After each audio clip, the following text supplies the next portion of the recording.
kalau apa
Yeah, sorry for the delay. Am I audible to everyone? Am I audible?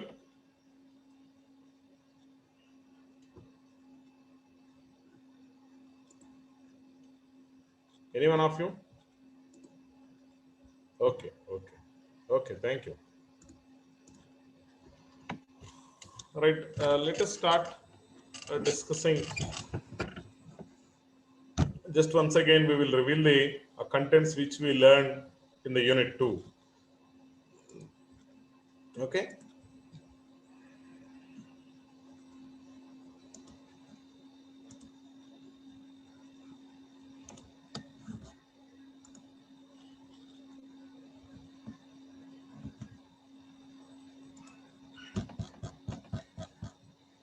Right.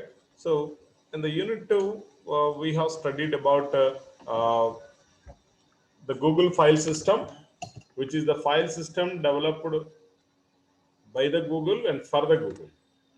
Right.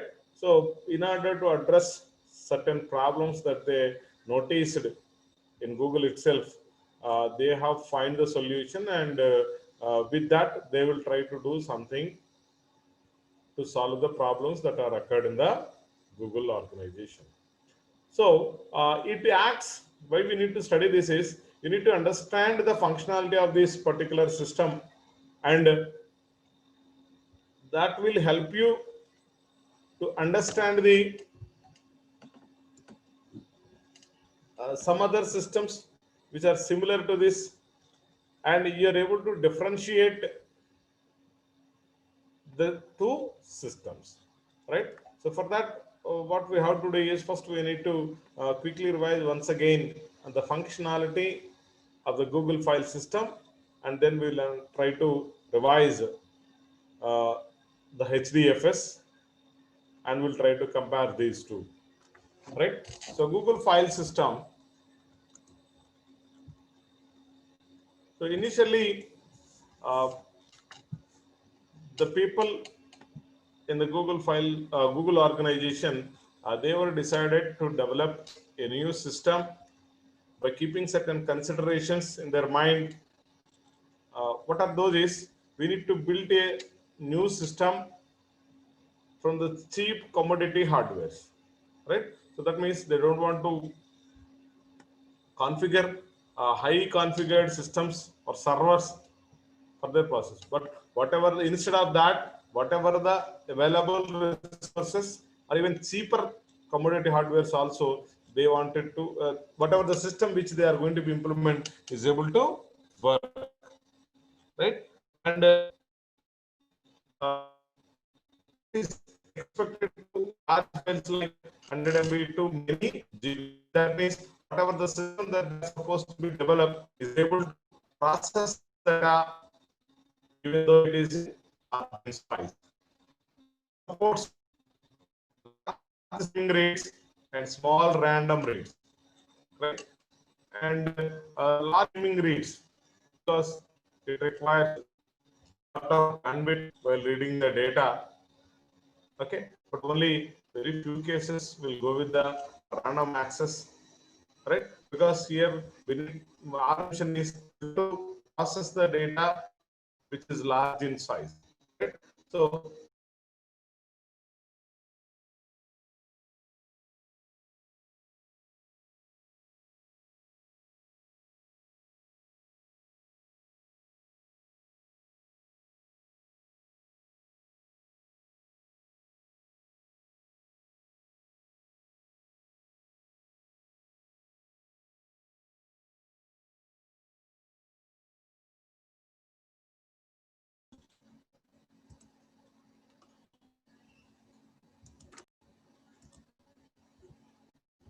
right. So many sustain high bandwidth by writing data in bulk. Many content depends on the same file by multiple clients,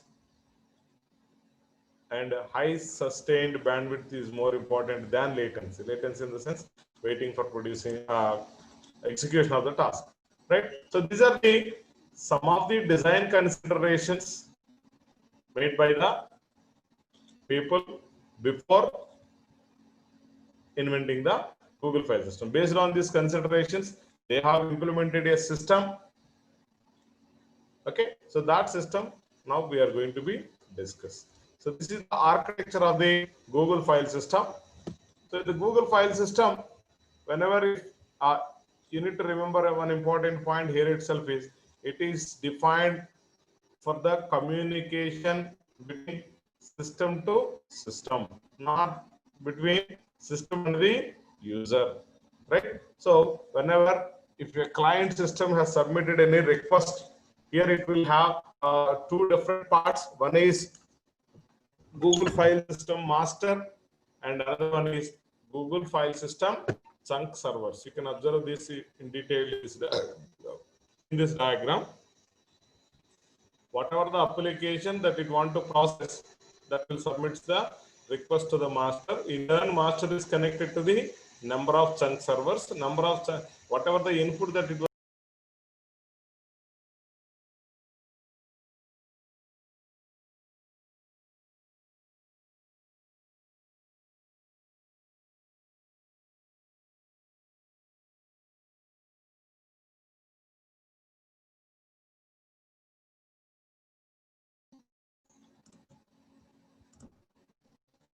Those assigned to the chunk servers.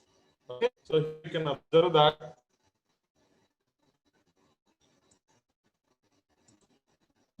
here you can observe that file 1, chunk 1, file 1, chunk 2, file 2, chunk 1. This chunk server, two blocks of file 1 is allocated, and first block of the another file is also allocated for this. Right? Like that, the data will be distributed. The data will be distributed for the. So now let us see how this is going to be executed. Uh, the client requests something from it. Okay, what it returns? It returns the chunk locations and chunk handles. Right? The client is trying to access the data from the servers. Right? And the way we learn how the name node is going to process the request made by the client. Right? So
yeah, sorry for the inconvenience.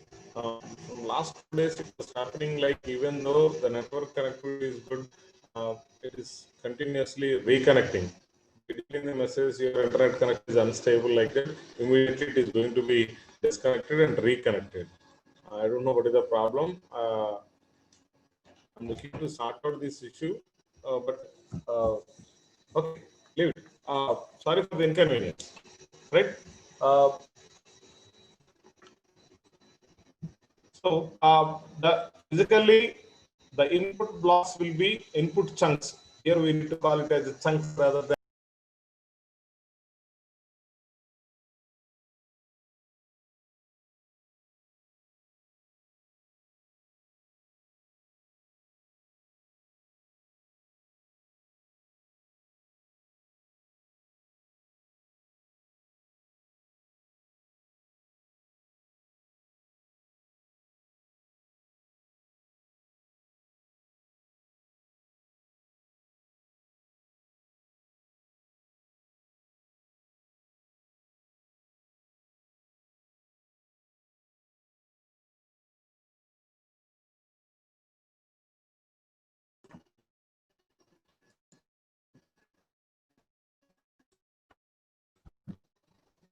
physically, the places where we can store chunks of data, and those will be processed within the chunk servers, and the final results will be supplied to the client system which it requested, right? So that is what is happening in GFS, Google File System.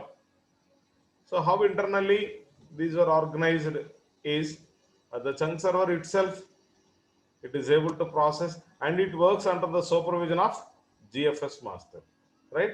So everything will be communicated through GFS master itself only, right? And the chunk size usually 64 MB block size. So advantages from the large chunk size is reduce the interactions between client and the master. Client can perform many operations on a given chunk, reduces the network overhead by keeping persistent TCP connection, reduce the size of metadata stored on the master, right? So these are the some of the advantages which we can enjoy if the block size, I mean chunk size is 64 MB. Of course, nowadays with the help of Hadoop distributed file system, we are able to process 128 MB of data and even more than that one also, right? So because of this uh, chunks, it reduces the, that means instead of processing the whole file as a single unit, and it is the reason behind implementing Google file system is we cannot accommodate because of the large size. So that is the reason why we need to be split it into blocks. So in that case, a problem, a doubt has arisen. What should be the significant length of the block, right? So after so many brainstorming sessions, people have decided the block size should be 64 MB. If we keep it like that, it is not too big, it's not too low. Okay, so this much of data can be accommodated in any kind of even though low configured systems also. So that is the reason they put the criteria as 64 MB, and making the blocks into 64 MB is, what is the advantage behind this is it reduces the metadata. That means if you split it into 10 MB blocks or 5 MB blocks for the easier process, but for each and every block there should be, I mean in the master node itself, it has to maintain the metadata. The master node itself has to maintain the metadata. What happens in that case? It has to maintain so many number of blocks information. So with the help of these block size, large block size, what happens? So it reduces the metadata, and each and every time to and flow between client system and the chunk servers, that is also be reduced, so that the bandwidth can be utilized in an effective way. So what metadata has to, what is meant by metadata? Metadata means data about data. That means information regarding the data, right? So it stores the three major types. One is namespaces and mapping from files to chunks and location of each chunk replicas. As I told you, as a part of preventing the Google file system from the failures, what they did is all the blocks which are supplied to the chunk servers will also be placed in, I mean, replicas will also be placed in the remote systems. That means some other chunk servers. Why they are maintaining like that is, you may have a doubt like unnecessarily the space is going to be wasted by maintaining the same copies in different systems. Yes, I agree with you, but the thing is, this should be done, the entire process should be done automatically during the implementation of this automation. If somewhere, if any of the system gets failed while processing your data, so how it is going to be restored and how it is going to be restarted. So as a part of implementing that restoring and restarting process, okay, they have defined the mechanism of maintaining replicas of your data. That means duplication of your data. The same data will be available at some other places, even though the memory will be wasted because of fault tolerance As a part of fault tolerance, they are maintained like that, right? And mapping from files to chunks. So this is also another information which master server has to maintain, master node has to maintain a mapping from files to chunks.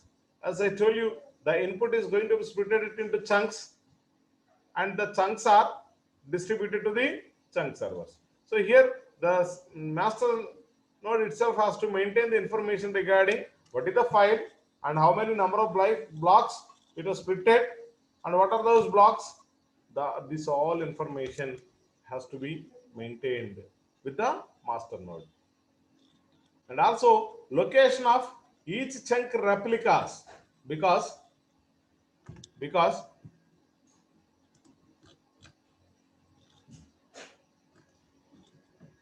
so say for example, file 1 chunks are assigned to this particular chunk server, chunk 1, chunk 2.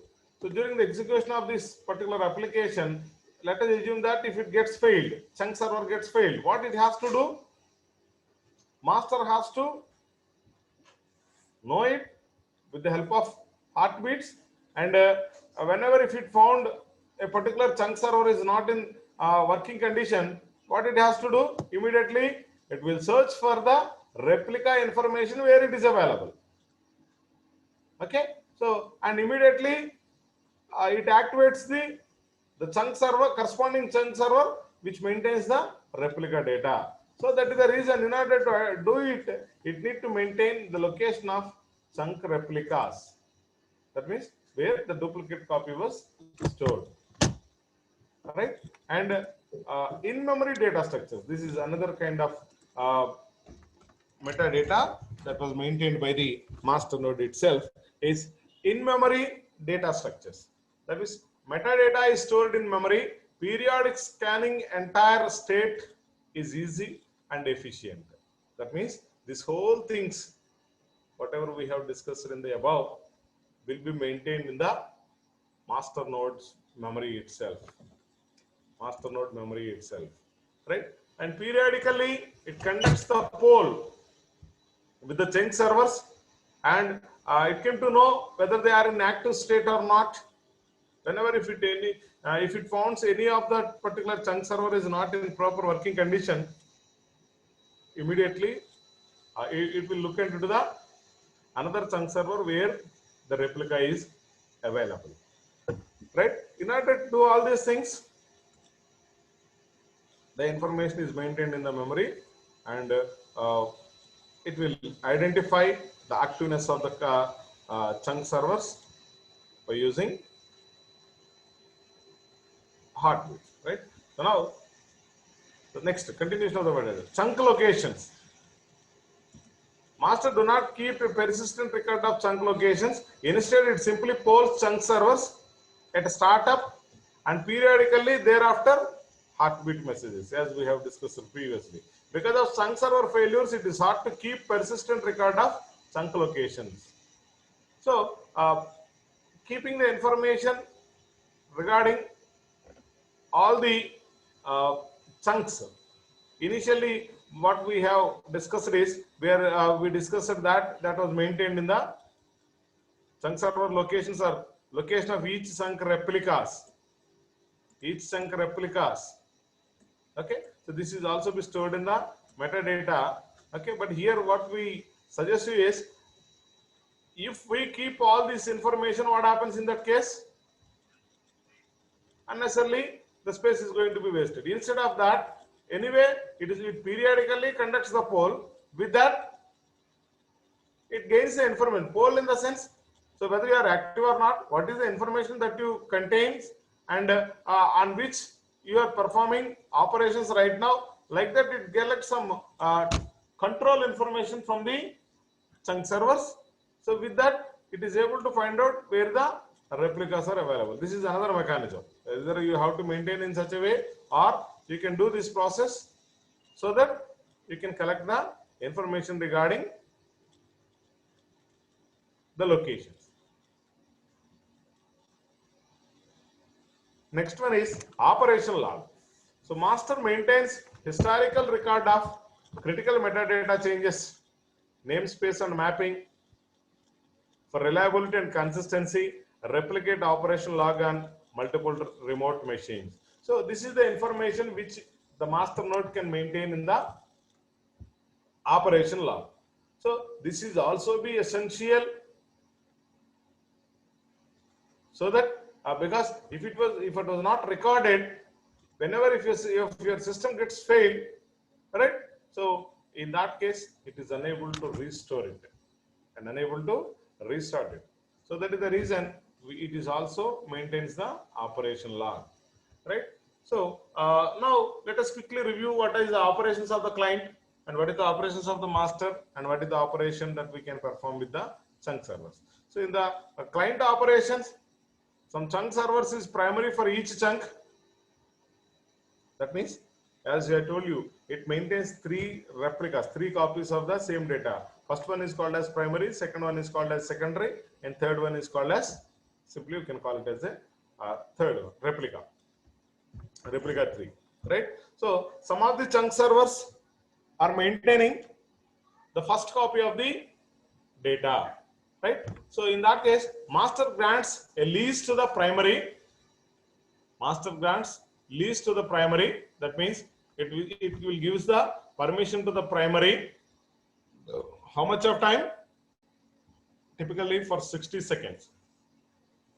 After 60 seconds, what it has to do, still it is in the processing state, it need to renew the lease by requesting the master, right?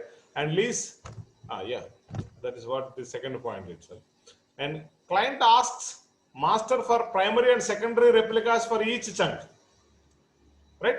So that it will search for the nearest, because always it need not to be perform the operations on primary itself only. It can also perform the operations on secondary also. So whatever the systems which are nearest to the client, from that, if it can access the data, what happens in that case? It reduces the transmission time from one place to another place. You assume that primary is in Hyderabad, whereas the secondary is in Vijayawada. Now you are at Eluru. If you want to retrieve the data, so it is better to retrieve from Vijayawada rather than Hyderabad itself, because it is far away. It takes a lot of time for the transmission. It took to transmit the data from Hyderabad to Eluru, right? So in the similar way, here also, first, that is the reason why it obtains the primary and secondary information, right?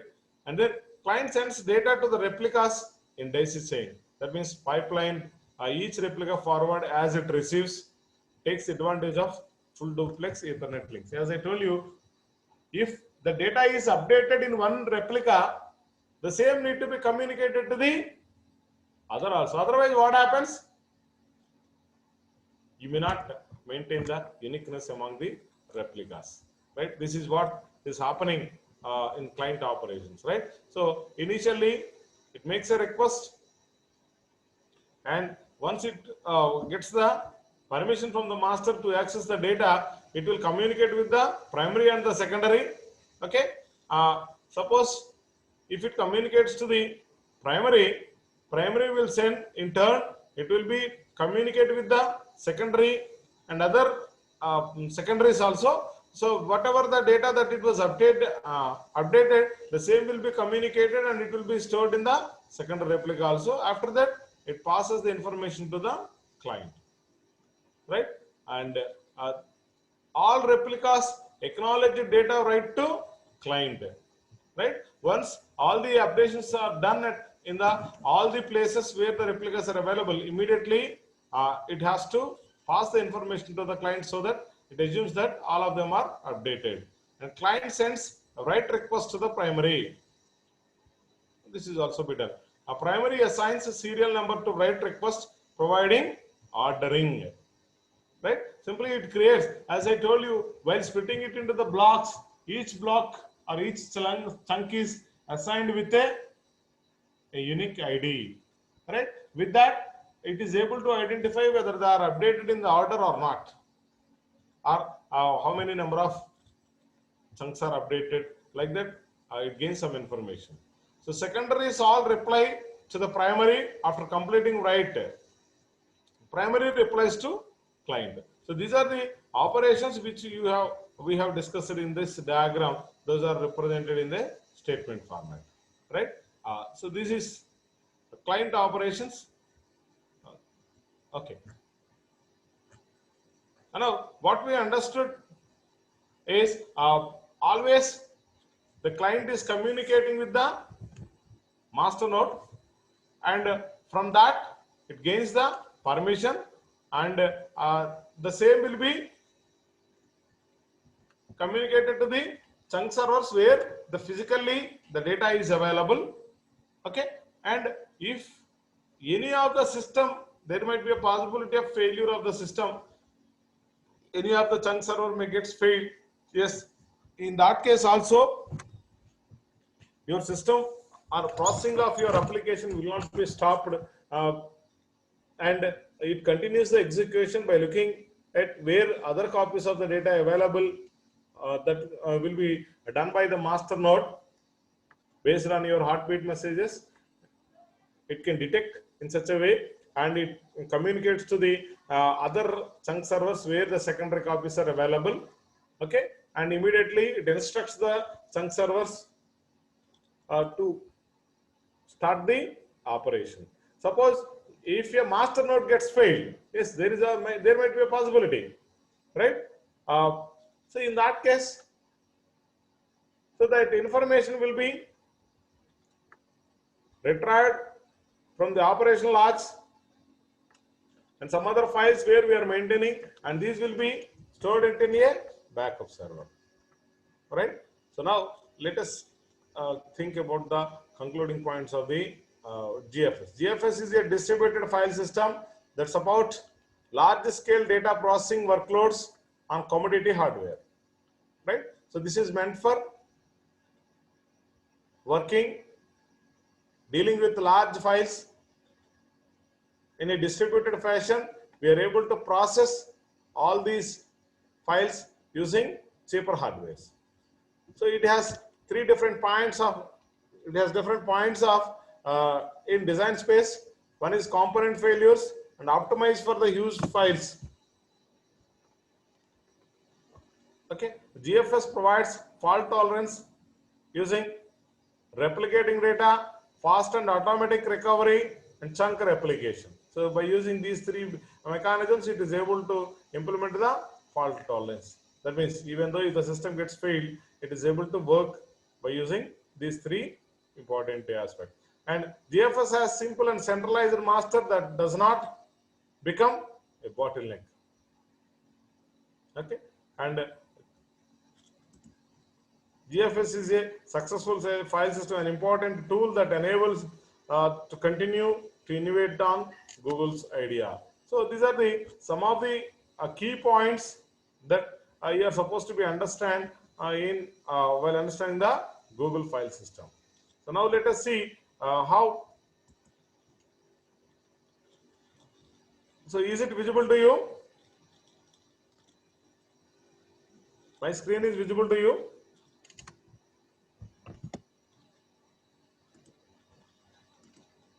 My screen is visible to you or not?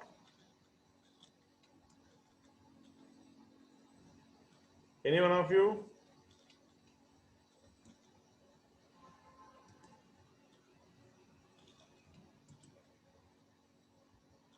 My screen is visible or not?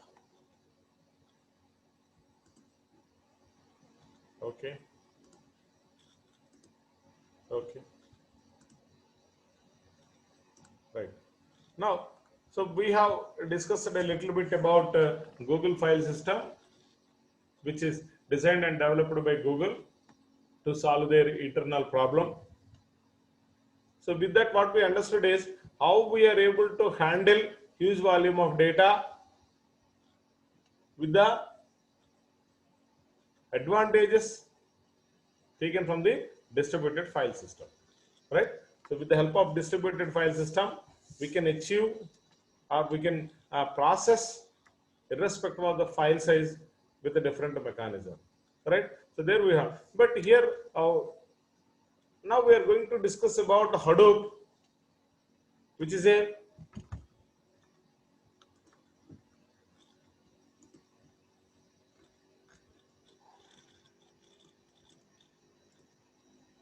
open source framework designed for storage and processing of large scale data and clusters of commodity hardware.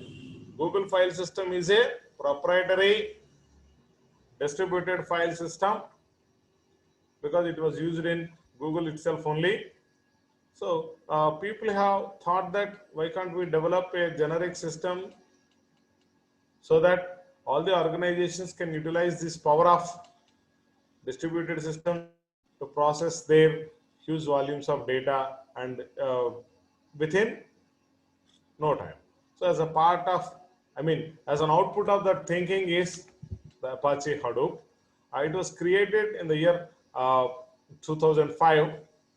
Okay, and these are some of the uses of Hadoop: assembly of large genomes, graph mining, data intensive text processing, machine learning and data mining, large scale social network analysis. These are some of the uses of the Hadoop, and these are some of the companies which uses Hadoop as their current environment for handling the big data. So these are some of the components of Hadoop ecosystem. One is Hadoop Common. It contains libraries and other modules. HDFS is for the distributed file system, and Hadoop Yarn, yet another resource negotiator which is used to negotiate the resources which are required for the job processing. And Hadoop MapReduce, it is a programming model by using which we can solve complex problems in the Hadoop environment. Hadoop is an environment. Okay, there exists certain procedure. Okay, that procedure should be followed by everyone. So we can write the MapReduce program to follow that procedure in order to solve your problem. So that is the reason in the Hadoop environment we'll write the MapReduce program. Okay, so with that program we'll try to implement that flow that it has to be done in Hadoop, and finally we'll obtain the result. What is the mechanism that we are supposed to be follow in the Hadoop environment? In the Hadoop environment, the input file should be divided into blocks, and those blocks will be supplied to the data nodes. The data nodes has to physically store it and process it. Finally, they have to produce the outputs. So that is what should happen in the Hadoop environment. So in the name node itself, it maintains another important component called job tracker. With that, it is able to perform the job tracker is look at it into the issues regarding the splitting and as well as scheduling the job. That means to whom we are supposed to be assigned, how do we check whether the data nodes are active or not. These all things will be taken care by job tracker. And another important component at data node is task tracker, which is used to execute the task which it is assigned to that particular data node on the block. As I told you, the job tracker will split the input into number of blocks. Those blocks are assigned to the data nodes, because you are supposed to be clear, very clear in this aspect. What is Hadoop and what is MapReduce programming model, right? So what is the relationship between these two? This is very important to understand, right? So job tracker, data node holds the task tracker and the block for which it was allocated, right? So the task tracker has to perform the operation on the block which is available in the data node itself, and finally it produces the results. Okay, so this should be happen in the Hadoop environment. With this mechanism, Hadoop is able to process the large volume of data. Okay, that's it. Now what you have to do with your MapReduce program or the framework Java that supports the MapReduce paradigm, what happens is, as I told you, the record reader. What is the job of the record reader? With the help of the record reader, we can convert the given input into key value pairs, because mapper logic is able to process the information in the form of key value pairs. So here mapper logic, reducer logic, driver code, these are all related to your map reduce programming model. In turn, they will help you to execute your application by following the mechanism of the Hadoop environment. Hadoop environment. As I told you, job tracker will split it into the blocks, and those blocks are distributed to the data nodes, right? So this job is done with the help of record reader in our map reduce program, right? So mapper logic is present in the task tracker, because as you have observed in the word count program, each and every input split will be supplied to the mapper logic, and finally mapper logic will produce the output. We'll write the outputs into the specified place by either by using output.collect or context.write. Context.write is the mechanism used in the new API, whereas output.collect is the mechanism for writing the outputs into the desired location in the old framework of the MapReduce, right? So, okay, don't be confused. So, with the help of this MapReduce program, one way we will try to solve our application by following the Hadoop environment mechanism. Hope you are all clear or not.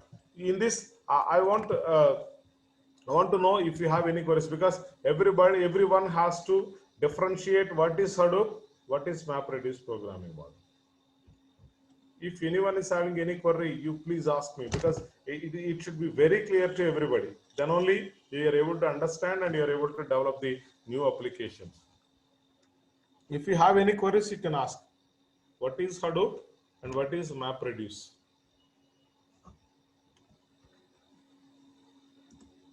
Anybody is having any query? Is it clear to you or not?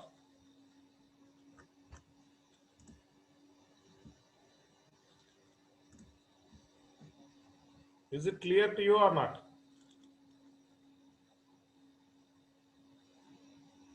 What is MapReduce and what is Hadoop environment? Are you able to differentiate it or not?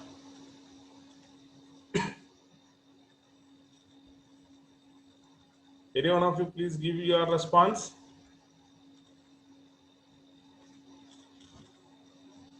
Okay, right. So these are some of the motivations for developing Hadoop.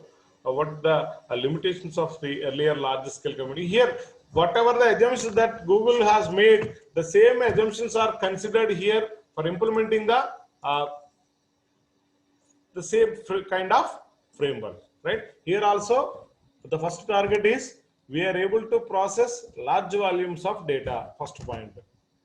Okay, so the first problem that exists is accommodation. So accommodation problem can be resolved by using the mechanism of distributed file system.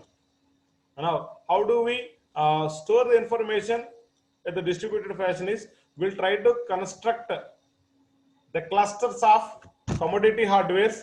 That means we'll make the available resources into groups. Okay, so and those groups, by using those groups, we'll try to solve the problems, right? So in such a way, we are able to accommodate the data even though it isn't large in size. The next one is, how do we process it?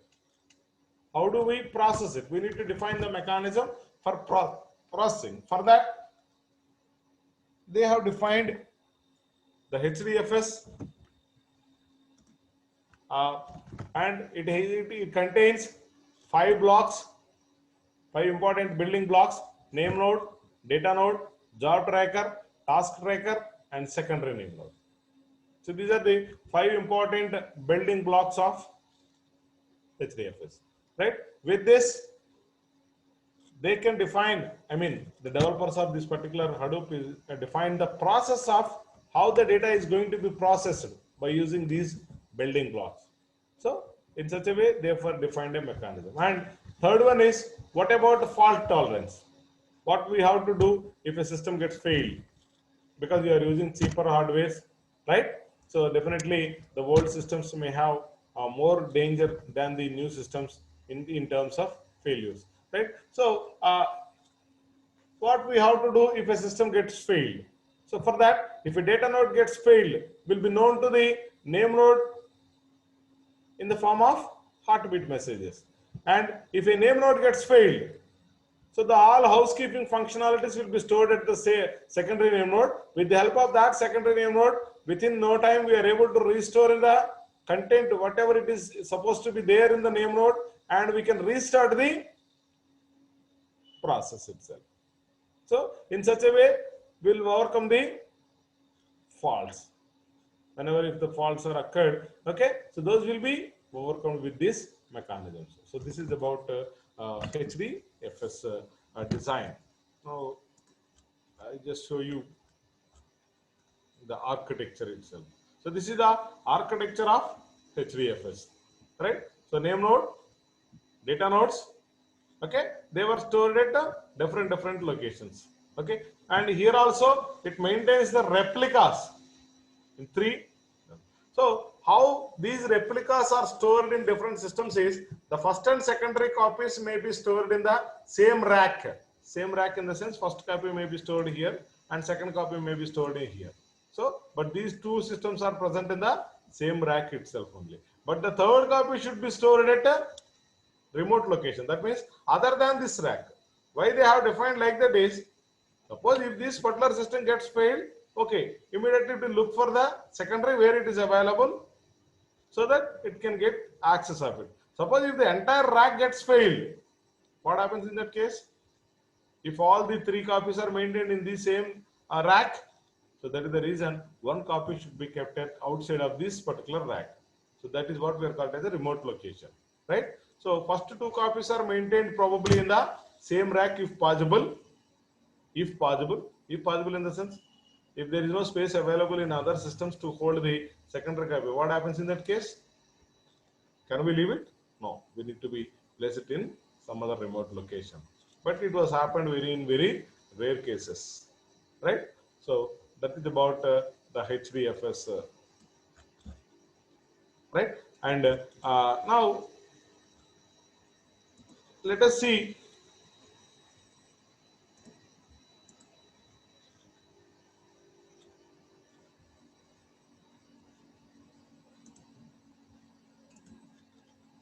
now.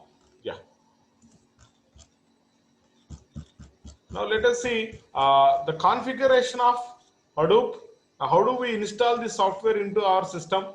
What are the 3 different modes that are available, and what are the important steps that you need to be considered while installing the Hadoop in your system? So usually the Hadoop is installed in 3 different modes. One is local mode or standalone mode. In this mode of configuration, what we did is both the name node and data node are running at the same system with a single JVM. Okay, so that is the limitation of the standalone environment. So, and a second one is pseudo distributed mode of Hadoop configuration. So in that what we did is, here also both name node and data node are running in the same system, but with the different JVMs. Here it uses the multiple JVMs for the processing, right? So usually these 2 types of configuration modes are used for testing your applications. That means you have developed a program, you want to check whether it was executed properly or not. For that purpose, we'll use these 2 modes of configuration. When coming to the fully distributed mode, where it follows the whatever the structure that you have observed in, okay, that means one name node and contains more number of data nodes, and the data nodes are running it in a different clusters of commodity hardware. Okay, so the limitation should be depends upon the system where the name node is running, right? If it is able to accommodate the information regarding huge volumes of data, yes, then we can increase the size also. Because here, when you are adding, scalability is an important factor. Because when you increase the cluster size, initially you have 10 systems in your cluster. If you add another 10 systems to that, still Your application should process, I mean, your name node is able to process the application within the same time when we did with the 10 systems, right? So in such a way, the performance should not be get down, even though it was the number of systems are added to the existing one, right? So these are the three different modes of configuration: standalone, pseudo distributed mode, fully distributed mode. Okay, and first we need to be create the user, and then we'll install the Java. So here, while creating the user, you need to generate the keys for the authentication process. Here we will use the RSA algorithm, which is a public key cryptographic algorithm. Generally, we use it for the key generation process, right? So by using that algorithm, we can generate the keys, and those keys are in turn, it will be used for authenticating the user, right? After that, we will install the Java, because Hadoop is developed using Java. So after that, after installing the Java, because you are all good enough with Java and all, we'll create the storage areas for the, I mean, just simply you can download the Hadoop, and then you can install it in your local Hadoop folder, right? From that, we will try to create the jar files, and then we'll try to store some information into the HDFS and all these things with the help of certain commands.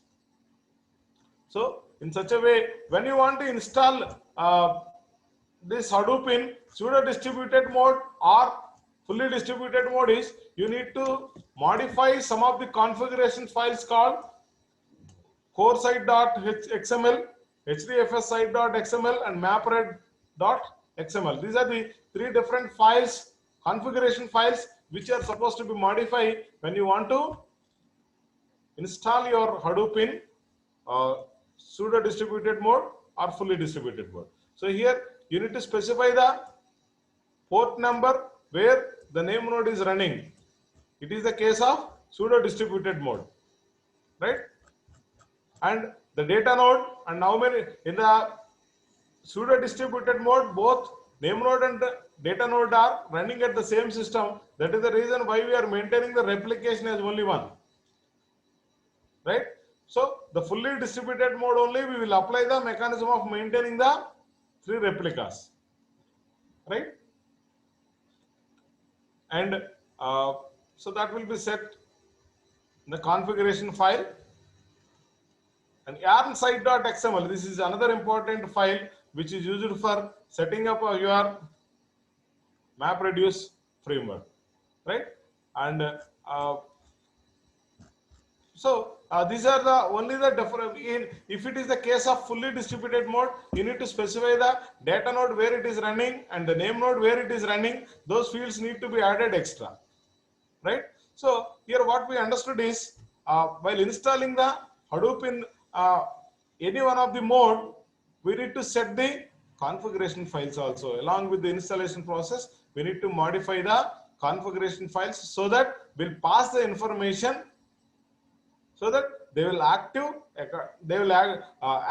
according to that. That means by specifying the data node where it is running, by specifying the name node where it is running, with all these information, okay, whatever the process that you have defined, that will be executed successfully.